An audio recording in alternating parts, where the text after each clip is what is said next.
নমস্কার বন্ধুরা, অনুভার রান্নাঘরে আরও একটি নতুন পর্বে সবাইকে স্বাগত জানাচ্ছি। বন্ধুরা, আজকে আমি আপনাদের সঙ্গে চিংড়ি মাছ দিয়ে অসাধারণ স্বাদের একটা রেসিপি শেয়ার করব, যেটা দিয়ে কিন্তু গরম গরম ভাত, ফ্রায়েড রাইস, এমনকি রুটি খেতেও খুবই ভালো লাগে। আসুন তাহলে বন্ধুরা, আর বেশি কথা বাড়াবো না, আজকে রেসিপিটি শুরু করা যাক। আর সেই জন্য দেখুন বন্ধুরা, শুরুতে এখানে আমি নিয়েছি 600 গ্রামের মতো মিডিয়াম সাইজের চিংড়ি মাছ। মাছটাকে কিন্তু আমি খুব ভালোভাবে বেছে নিয়েছি, আর মাছের কিন্তু মাথার দিকটা আমি কেটে বাদ দিয়ে দিয়েছি। আর মাছের ভিতরে যে একটা নোংরা থাকে এই যে পিঠের দিকে, সেই নোংরাটাকেও কিন্তু খুব ভালোভাবে বের করে পরিষ্কার করে নিয়েছি। আর মাছের কিন্তু খোসাটাকে আর লেজটাকে আমি রেখে দিয়েছি। আর এবার এই মাছটাকে কিন্তু আমি হাফ চা চামচ হলুদ গুঁড়ো আর 1 চা চামচ লবণ দিয়ে কিন্তু 5 মিনিটের মতো মেখে ম্যারিনেট করে রেখেছিলাম। এবার চলে যাব রান্নার মূল পর্বে। এবার রান্নার জন্য গ্যাস ওভেনে একটি কড়াই বসিয়ে দিয়েছি, আর তার মধ্যে দিয়ে দেবো 3 থেকে 4 টেবিল চামচের মতো সাদা তেল। আপনারা চাইলে রান্নাটা সরিষার তেলেও করে নিতে পারেন। এবার তেলটাকে প্রথমে একটু ভালোভাবে গরম করে নিতে হবে। তেলটা খুব ভালোভাবে গরম হয়ে গেছে। এবার একটা একটা করে চিংড়ি মাছ আমি এই গরম তেলের মধ্যে দিয়ে দেবো, আর তারপরে মিডিয়াম ফ্লেমে চিংড়ি মাছগুলোকে একটু ভেজে নেব। তবে এই চিংড়ি মাছগুলোকে কিন্তু বন্ধুরা খুব বেশি সময় নিয়ে ভাজার প্রয়োজন নেই। বেশি সময় নিয়ে ভাজলে কিন্তু চিংড়ি মাছগুলো আবার শক্ত হয়ে যাবে, ভিতরে কিন্তু একটা রাবারি ভাব চলে আসবে। তাই মোটামুটি এই চিংড়ি মাছগুলোকে কয়েক সেকেন্ডের মতো একটু ভেজে নিলেই হয়ে যাবে। একটু হালকা করে চিংড়ি মাছের মধ্যে লাল কালারটা চলে আসলেই কিন্তু ভাজা হয়ে যাবে। চিংড়ি মাছগুলোকে আমি খুব সুন্দর করে ভেজে নিয়েছি। এবার এই ভেজে নেওয়া চিংড়ি মাছগুলোকে আমি গরম তেল থেকে তুলে নেব। একই রকম ভাবে বাকি মাছগুলোকেও ভেজে নেব। মাছগুলোকে খুব সুন্দর করে ভেজে তুলে নিয়েছি। আর এবার আমি একই তেলের মধ্যে ফোড়নে দিয়ে দেবো 2টো দারচিনি, 2টো ছোট এলাচ আর 2টো লবঙ্গ। মিডিয়াম লো ফ্লেমে ফোড়নটাকে একটু হালকা করে ভেজে নেব।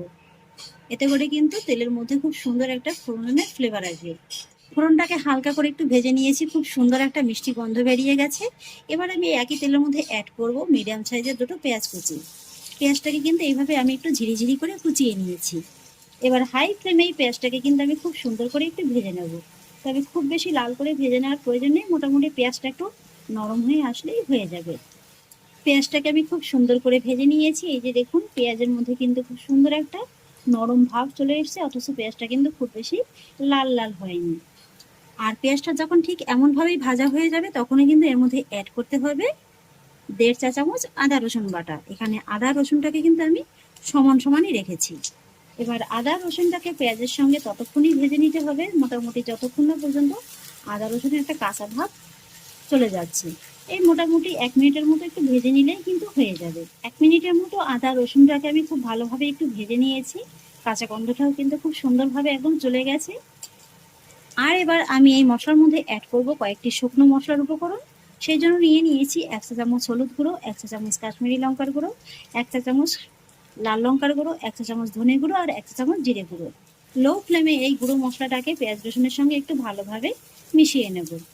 এখানে আমি লাল লঙ্কার গুঁড়োটা 1 চা চামচের মতো নিলাম। আপনারা কিন্তু আপনাদের টেস্ট অনুযায়ী লঙ্কার গুঁড়োটা কম বেশি করে নিতে পারেন।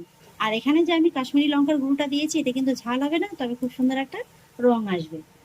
গুঁড়ো মশলাগুলোকে আমি খুব ভালোভাবে একটু নেড়েচেড়ে মিশিয়ে নিয়েছি। আর এবার আমি মশলার মধ্যে অ্যাড করব 1 কাপের মতো জল, আর সেই একই সঙ্গে অ্যাড করব স্বাদ অনুযায়ী লবণ। এবার লবণটাকেও আমি জলের সঙ্গে একটু ভালোভাবে মিশিয়ে নেব। আর তারপর মিডিয়াম লো ফ্লেমে এইভাবে ঢাকা চাপা দিয়ে আমি মশলাটাকে ততক্ষণই কষিয়ে নেব, যতক্ষণ না পর্যন্ত মশলার ভিতর থেকে তেলটা খুব ভালোভাবে ছেড়ে দিচ্ছে। ওদিকে মশলাটা কষানো হচ্ছে, আর সেই ফাঁকে চলুন আজকে রেসিপির জন্য আরও একটি মশলা রেডি করে নেব। নিয়েছি একটা মিক্সার জার। জারের মধ্যে আমি নিয়ে নেব দেখুন কিছুটা পরিমাণে নারকেল কুচি, আর নিয়েছি 10-12টির মতো কাজু বাদাম। এবার আমি নারকেলটাকে আর কাজু বাদামটাকে কিন্তু একসঙ্গে একটু ভালোভাবে পেস্ট করে নেব। এইভাবে একটু এই রেসিপিটাতে নারকেল আর কাজু বাদাম দিয়ে দেখবেন বন্ধুরা, রান্নার স্বাদের মধ্যে কিন্তু আমূল একটা পরিবর্তন আসবে। জাস্ট অসাধারণ লাগবে খেতে। তবে হাতের কাছে যদি নারকেলটা না থাকে, সেক্ষেত্রে আপনারা শুধুমাত্র কাজু বাদামটা অ্যাড করতে পারেন। আবার যদি কাজু বাদামটাও না থাকে, সেক্ষেত্রে কাজু বাদামের পরিবর্তে আপনারা কিন্তু একটু চীনা বাদামও অ্যাড করতে পারেন। এবার আমি বাদাম আর নারকেলটাকে খুব ভালোভাবে একটু পেস্ট করে নেব। এবার দেখে নিচ্ছি মশলাটা কষানো হয়ে গেছে কিনা। ঢাকাটাকে তুলে নিচ্ছি। দেখে নিশ্চয়ই বুঝতে পারছেন যে মশলাটা ঠিক কতটা সুন্দরভাবে কষানো হয়ে গেছে। তেলটা দেখুন উপরে কিন্তু খুব ভালোভাবে একদম ছেড়ে দিয়েছে। এই যে দেখুন, তবে মাঝে মাঝে কিন্তু একটু ঢাকাটাকে তুলে আপনারা একটু নেড়ে চেড়ে নেবেন, তা নাহলে আবার নিচ থেকে ধরে যেতে পারে।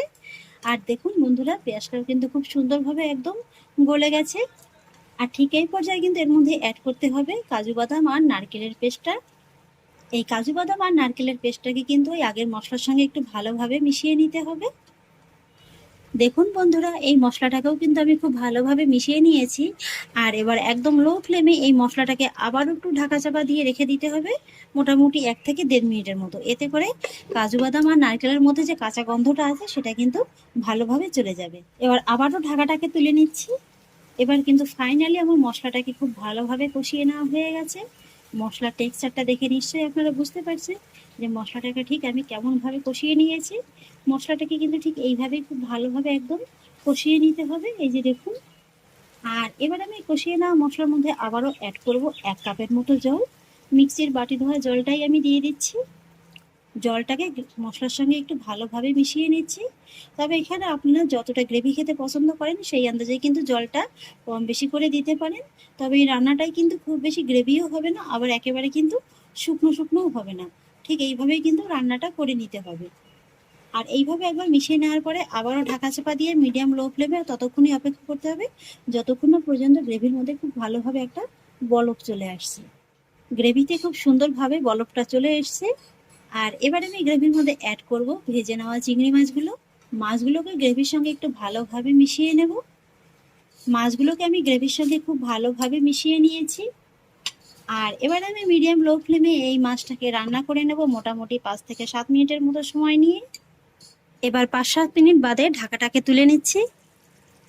এই তো দেখুন বন্ধুরা, রান্নাটা কিন্তু প্রায় কমপ্লিট হয়ে এসছে, তবে এখনো কিন্তু পুরোপুরি কমপ্লিট হয়নি। এই যে দেখুন, তেলটা কিন্তু আস্তে আস্তে উপরে খুব সুন্দরভাবে রিলিজ হতে শুরু করে দিয়েছে। আর রান্নাটাও কিন্তু একটু গামাখো গামাখো হতে শুরু করে দিয়েছে, এই যে দেখুন। তবে 5-7 মিনিটের মধ্যে কিন্তু মাঝে মাঝে একটু নাড়াচাড়া করে নেবেন, যেহেতু এর মধ্যে কাজু বাদাম দেওয়া আছে, তা নাহলে কিন্তু আবার নিচে ধরে যাবে। আর এবার আমি সবশেষে রান্নার মধ্যে দিয়ে দেবো 1/2 চা চামচের মতো গরম মশলা গুঁড়ো। আর সেই সঙ্গে দিয়ে দেবো 3-4টির মতো কাঁচা পাকা লঙ্কা। এতে করে কিন্তু ঝাল হবে না, তবে কাঁচা লঙ্কার খুব সুন্দর একটা ফ্লেভার আসবে। এবার লঙ্কাটাকে আর গরম মশলা গুঁড়োটাকে আবারও কিন্তু একটু ভালোভাবে মিশিয়ে নেব। আর তারপরে একদম লো ফ্লেমে ঢাকা চাপা দিয়ে এই রান্নাটাকে আমি আবারও 1 থেকে 1.5 মিনিটের মতো রান্না করে নেব। 1-1.5 মিনিট বাদে আবার ঢাকাটাকে তুলে নিচ্ছি। এই যে দেখুন বন্ধুরা, দেখে নিশ্চয়ই বুঝতে পারছেন যে রান্নাটা কতটা টেস্টি হবে। দেখেই যেন একেবারে জিভে জল চলে আসে। এই যে দেখুন, কত সুন্দর লাগছে এখন দেখতে। এবার কিন্তু রান্নাটা আমার একদম কমপ্লিট। আর এবার আমি গ্যাসের ফ্লেমটাকে অফ করে দেব। আর তারপরে এইভাবে মোটামুটি 1 থেকে 1.5 মিনিটের মতো একটু স্ট্যান্ডিং টাইমে রেখে দেব। চিংড়ি মাছটাকে স্ট্যান্ডিং টাইমে কিছুক্ষণ রেখে আমি একটা সার্ভিং বলে সার্ভ করে নিয়েছি। দেখতে দেখুন কতটা লোভনীয় লাগছে। তাহলে আশা করছি বন্ধুরা, একদম নতুন স্বাদের আমার আজকের এই চিংড়ি মাছের রেসিপিটি আপনাদেরও খুব ভালো লেগেছে। যদি ভালো লেগে থাকে তাহলে আমাকে অবশ্যই একটা লাইক এবং কমেন্ট করবেন, সেই সঙ্গে বন্ধুদের সঙ্গে শেয়ার করবেন। আর প্লিজ বন্ধুরা, যদি আমার পরিবারের নতুন সদস্য হয়ে থাকেন তাহলে একটা সাবস্ক্রাইব করে পাশে থাকা বেল আইকনটি প্রেস করে দেবেন। ফিরে আসছি এরকমই পরের অন্য কোনো নতুন রেসিপি নিয়ে। সবাই ভালো থাকুন, সুস্থ থাকুন। ধন্যবাদ।